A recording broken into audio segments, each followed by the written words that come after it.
राम जी ने जब रावण का वध कर दिया, रावण मारा गया,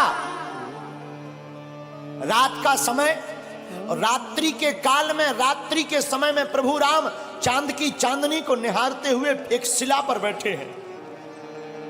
उसी समय पीछे से एक स्त्री आई और स्त्री की छाया राम जी ने देख ली और स्त्री की छाया देखकर प्रभु राम खड़े हो गए और खड़े होकर के धीरे से हाथ जोड़कर कहा, कौन हो मां?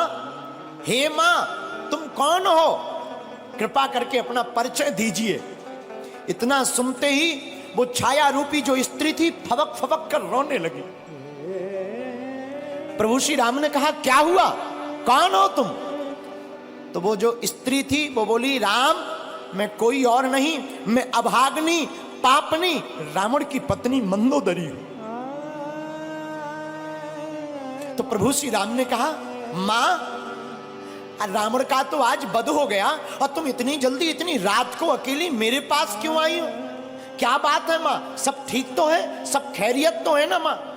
मां हम जानते हैं आपको आज कष्ट हुआ होगा, पर करें क्या, विधि का विधान है, युद्ध में तो मृत्यु और जन्म, जो बच जाता उसका पुनर्जन्म हो जाता, जो नहीं बचता उसकी मृत्यु होती है।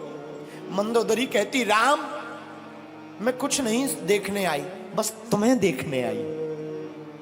राम जी ने कहा, क्यों मां?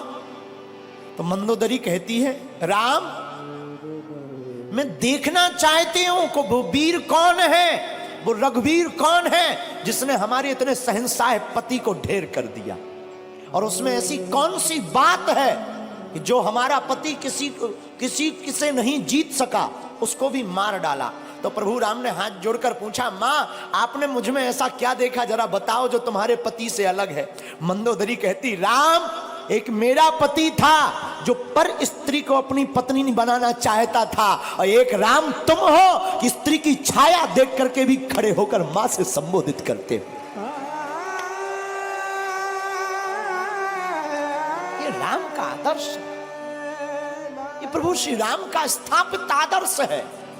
ये हमारे आपके भारत के लोगों का सौभाग्य है। मेरे लोगों, आज तक तुमने सिर्फ राम की रोती हुई वार्ताओं को सुनकर उन्हीं को चित्त में रखा। राम वनवासी है तो राम वीर भी है, और राम रघुवीर भी है, और राम के दूत महावीर भी है।